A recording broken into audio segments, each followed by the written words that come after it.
Students, आज हम लाए हैं यहाँ पर कक्षा 11 के वाणिज्य के अंतर्गत तीसरा सब्जेक्ट। पहले हमने वही खाता तथा लेखा शास्त्र पहले सब्जेक्ट की बात की, फिर हमने व्यापारिक संगठन दूसरे सब्जेक्ट की बात की।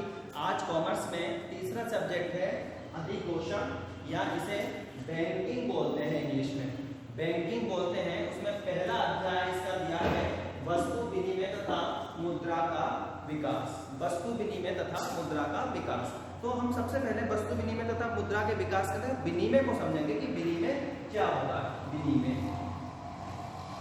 को हम समझेंगे। विनिमय को इंग्लिश में एक्सचेंज कहते हैं, और एक्सचेंज का मतलब होता है किसी वस्तु से दूसरी वस्तु या कुछ भी बदलना आपस में, एक्सचेंज यानी विनिमय कहलाता है। यानी वस्तु से वस्तु बदलना है तो वस्तु विनिमय, और मुद्रा से दूसरी वस्तु बदलना है यानी एक वस्तु लेकर दूसरी वस्तु लेना विनिमय कहलाता है। ठीक है, एक्सचेंज करना। ठीक है, अब विनिमय जो है इसके दो स्वरूप होते हैं, जैसे मैंने अभी बात की थी। विनिमय के दो स्वरूप हैं। पहला स्वरूप है वस्तु विनिमय और दूसरा स्वरूप है मौद्रिक विनिमय। मौद्रिक विनिमय। वस्तु विनिमय क्या है? प्राचीन काल में जब मुद्रा चलन में नहीं थी तो लोग अपनी आवश्यकताओं की पूर्ति करने के लिए अपनी वस्तु को दूसरे व्यक्तियों की वस्तुओं से बदलते थे, ताकि इसकी भी आवश्यकता पूरी हो जाती थी और दूसरे की आवश्यकता भी पूरी हो जाती। यानी एक वस्तु से दूसरी आवश्यकता की वस्तु बदलने की प्रक्रिया वस्तु विनिमय कहलाती है। दूसरे तरीके से हम देखते हैं मौद्रिक विनिमय। मौद्रिक या मुद्रा शब्द है, मौद्रिक का मतलब मनी से है। आज के जमाने में वस्तु विनिमय नहीं देखने को मिलता है विकसित क्षेत्रों में, लेकिन मौद्रिक विनिमय चलता है। मौद्रिक विनिमय का क्या मतलब है? हमें किसी चीज की आवश्यकता होती है तो हम कहाँ क्या करते हैं, मुद्रा लेकर उसको देते हैं और उससे अपनी आवश्यकता की चीज खरीद लेते हैं। ठीक है, और वो व्यक्ति उस मुद्रा से अपनी आवश्यकता की चीज खरीदता है। यानी यहाँ पर जो वस्तु विनिमय में जिस व्यक्ति को जिस वस्तु की आवश्यकता है वो होता है, और उस व्यक्ति को जिस वस्तु की आवश्यकता है उसके लिए हम होते हैं। तो दोनों जने आमने सामने होते हैं, इसलिए वो अपनी आवश्यकताओं की वस्तुओं को बदल लेते हैं। तो ये प्रत्यक्ष विनिमय भी कहलाता है, क्योंकि दोनों पक्ष आपस में आमने सामने होते हैं। ये अप्रत्यक्ष विनिमय है। आज हमें मुद्रा एक ऐसी वस्तु है जिसे सभी लेन देन स्वीकार करते हैं। अब मैंने मुद्रा देकर अपनी वस्तु ले ली, अब उसे वो क्या करेगा, उस मुद्रा से कहीं अपनी आवश्यकता की वस्तु ले लेगा, जबकि वो वस्तु मेरे पे नहीं थी। तो यह अप्रत्यक्ष विनिमय है। इसमें व्यक्ति आमने सामने नहीं होते। मुद्रा जो है एजेंट का कार्य करती है, एक दूसरे की आवश्यकताओं को पूर्ति करने के लिए। ठीक है, तो यहाँ पर हमने दो पढ़े विनिमय के दो स्वरूप, वस्तु विनिमय और मौद्रिक विनिमय। वस्तु विनिमय का टॉपिक थोड़ा इंपॉर्टेंट है, वो आगे आता भी है। वस्तु विनिमय में इसकी आवश्यक परिस्थितियां देखेंगे। वस्तु विनिमय के लिए क्या परिस्थितियां होती हैं? वस्तु विनिमय के लिए क्या क्या परिस्थितियों का होना आवश्यक है, जबकि हम वस्तु विनिमय आज के परिवेश में देखने को नहीं मिलता है। तो वस्तु विनिमय की पहली वस्तु विनिमय होने के लिए क्या जरूरी है, हम उसकी बात कर रहे हैं। यानी वस्तु विनिमय की परिस्थितियां। वस्तु विनिमय की परिस्थितियां, ये इंपॉर्टेंट टॉपिक है। वस्तु विनिमय की परिस्थितियां और उसकी कठिनाइयां। मैं दोनों को ही एक साथ लेके चलूंगा, इसकी क्या परिस्थितियां हैं और क्या कठिनाइयां। तो वस्तु विनिमय की परिस्थितियां यानी कौन सी ऐसी परिस्थितियां जिनमें वस्तु विनिमय होता था। तो सबसे पहले आएंगे इसमें सरल एवं सीमित आवश्यकताएं। सरल एवं सीमित आवश्यकताएं। वस्तु विनिमय के लिए जरूरी है कि व्यक्ति की आवश्यकताएं सरल और सीमित हो। जैसे मान लीजिए मेरे पास कोई वस्तु है और मैं उस वस्तु को लेकर किसी ऐसे व्यक्ति की तलाश करूंगा जिस पर मेरी आवश्यकता की वस्तु हो। तो मेरे आवश्यकता की वस्तु हो तो हम क्या करेंगे, यदि मुझे ऐसा व्यक्ति मिल जाता है तो हम आपस में वस्तु बदल लेंगे। लेकिन मैं ये चाहता हूँ कि मुझे इस वस्तु से बहुत सारी वस्तुएं मिल जाएं, ये भी मिल जाए, वो भी मिल जाए, ये भी मिल जाए। तो सबसे पहली बात तो मुझे ऐसा व्यक्ति ढूंढना कठिन होगा कि भाई जिस पे सारी वस्तु हो, और दूसरी बात वो मेरी वस्तु को लेने के लिए तैयार भी हो।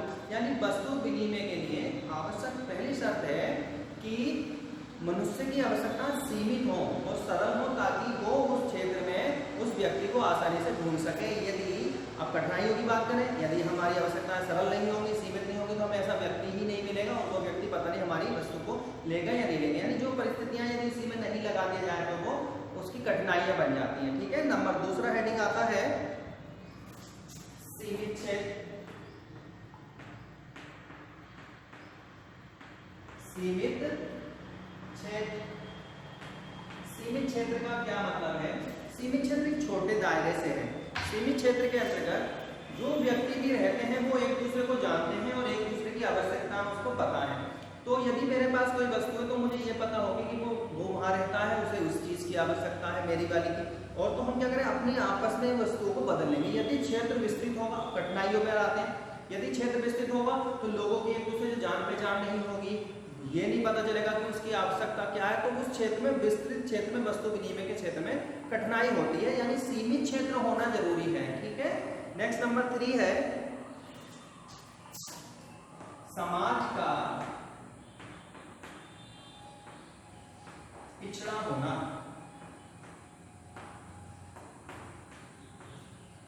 समाज का पिछड़ा होना। आज मौद्रिक व्यवस्था, वस्तु विनिमय प्रणाली बहुत कम देखने को मिलती है। आज मौद्रिक प्रणाली है, मौद्रिक विनिमय प्रणाली है, लेकिन आज भी मैंने खुद देखा है कि मैं जब किसी गांव में जाता हूँ तो कुछ बच्चे, जैसे आइसक्रीम वाला आ गया या कुछ और बेचने वाला आ गया, तो वो बच्चे घर से अनाज उठाते हैं, थोड़ा सा झोली में भरते हैं और उसको दे देते हैं। वो तोल के उस हिसाब से उसकी उस वस्तु को दे देता है। तो ये मान लीजिए कोई आइसक्रीम वाला आ गया, बच्चे ने जिद करी, तो वो घर में पैसे नहीं थे तो वो गेहूं ले गया घर से, तो उन्हें झोली भर के ऐसे शर्ट में ले गया और उसको दिया, उन्हें तोले और उसको आइसक्रीम दे दी। तो क्या गेहूं के बदले उसको आइसक्रीम मिल गई, ये वस्तु विनिमय। यानी कि इसमें ये पिछड़े क्षेत्रों में यदि लोग शिक्षित हैं तो वो इस व्यवस्था को नहीं मानते हैं, वो पैसों को ही लेके चलते हैं। यानी कि समाज का पिछड़ा होना में, जो समाज पिछड़ा है वहाँ वस्तु विनिमय प्रणाली आज भी चलन में है, छोटे स्तर पर, ज्यादा स्तर पर नहीं। मोस्टली बच्चे इस काम को ज्यादा कर देते हैं। ठीक है, ये तो क्या है, समाज का पिछड़ा होना। मैंने गाँव में भी देखा था कि वो लेडी आई थी एक दुकान पे और उसने गेहूं दुलवाए और अपनी जरूरत का सामान ले गई। तो वो वस्तु विनिमय प्रणाली है, कहीं kहीं ऐसा मोस्टली गाँवों में होता है क्योंकि वहाँ समाज ज्यादा थोड़ा पिछड़ा होता है। ठीक है, नेक्स्ट नंबर है यातायात के साधनों का अभाव। यातायात के साधनों का अभाव। साधनों का अभाव, यातायात के साधनों का अभाव का मतलब क्या है? यदि किसी क्षेत्र में यातायात के साधन सुलभ नहीं है, यानी कि कोई दूर से यातायात का साधन, ट्रक या और भी जिससे माल आता है वो नहीं आ सकता, तो क्या होगा, वहाँ के जो व्यक्ति हैं, वहाँ के जो स्थानीय निवासी हैं, उनको उस स्थान की, जो उनका जिस दायरे में रहते हैं, वहाँ की वस्तुओं पर ही निर्भर रहना पड़ेगा। तो वस्तु विनिमय प्रणाली का जन्म होगा इससे, क्योंकि वो अपनी आवश्यकताओं की वस्तु को बाहर नहीं भेज सकते, बाहर की वहाँ नहीं आ सकती, तो वो क्या करेंगे, जो उनकी आवश्यकता है वो वहीं उसी दायरे में सीमित बनकर रह जाएंगी। तो यातायात के साधनों का अभाव, पहले यातायात के साधन नहीं थे, इतनी वस्तु दूसरी जगह नहीं पहुँचती थी, तो लोग वहीं की वस्तु पर ही, जो उसकी स्थानीय वस्तु होती थी, वहीं की वस्तुओं पर निर्भर रहते थे। लेकिन आज ये नहीं है, आज तो यातायात के साधन कोई सी वस्तु घर बैठे कहीं भी मिल सकती है, इसलिए वस्तु पे विनिमय प्रणाली नहीं होती है। ठीक है, नेक्स्ट नंबर आता है हमारा मुद्रा का चलन में ना होना। मुद्रा का चलन में ना होना। मुद्रा तो अभी बनी है, लेकिन पहले जब मुद्रा नहीं थी तब लोग अपनी आवश्यकताओं की पूर्ति कैसे करते थे? तो वो वस्तु विनिमय के प्रणाली के द्वारा ही करते थे। अपनी आवश्यकता की चीज अगर दूसरों को दे देते थे और उन पे उस व्यक्ति को उनकी आवश्यकता थी तो वो ले लेते थे। तो मुद्रा प्रणाली विकसित नहीं थी, अब तो मुद्रा प्रणाली विकसित है। मुद्रा ने वस्तु विनिमय की कठिनाइयों सबको दूर कर दिया है। अब मुद्रा के द्वारा वस्तु विनिमय नहीं मिलता। मान लो आज भी मुद्रा नहीं चल रही होती, तब हम वस्तु विनिमय करने के लिए ही प्रेरित होते हैं, यानी हम मजबूर होते हैं वस्तु विनिमय प्रणाली के लिए। हम मुद्रा है नहीं, कहाँ से लाएं? तो हम अपनी वस्तु लेके दूसरे की वस्तु तो मुद्रा चलन में आ गई, इसलिए हम वस्तु विनिमय अब करते नहीं है। तो मुद्रा के चलन में न होने के कारण भी वस्तु विनिमय प्रणाली का जन्म हुआ था। मुद्रा जब से आई है तब से इसकी कठिनाइयां भी दूर हो गई है और वस्तु विनिमय प्रणाली भी लगभग समाप्त हो चुकी है। आगे है दोहरे संयोग का अभाव। दोहरे संयोग का अभाव। दोहरे संयोग का अभाव का क्या मतलब है? मान लीजिए मेरे पास गेहूं है और मुझे चावल की जरूरत है।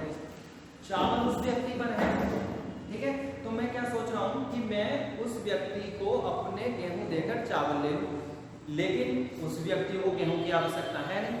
यहाँ पर क्या होगा, हमारा आपसी संयोग नहीं हो पाएगा। क्यों? मैं तो तैयार हूं उसकी वस्तु लेने के लिए, लेकिन वो वस्तु लेने के लिए तैयार नहीं है। वस्तु लेने के लिए तैयार नहीं है, तो क्या इस स्थिति में वस्तु विनिमय हो पाएगा? नहीं हो पाएगा। यानी दोहरे संयोग, एक दूसरे में सहयोग की भावना होनी चाहिए, यानी कि वो मेरी वस्तु लेने के लिए एग्री हो और मैं उसकी वस्तु लेने के लिए एग्री हूँ। तब ये यदि हम दोनों में से एक भी पक्ष असहमत रहता है, वस्तु विनिमय के लिए आवश्यक है दो पक्षों का होना और दोनों ही पक्षों का सहमत होना। यदि कोई भी पक्ष असहमत है तो वस्तु विनिमय प्रणाली लागू नहीं हो पाएगी। तो आज के टॉपिक में हमने पहले चैप्टर के अंतर्गत विनिमय पढ़ा, जिसके दो स्वरूप पढ़े और उस स्वरूप में वस्तु विनिमय के अंतर्गत उसकी परिस्थितियां और उन परिस्थितियों के अंतर्गत कठिनाइयों को पढ़ा है। आगे आप मिलेंगे अगली वीडियो में अगले टॉपिक के साथ। धन्यवाद।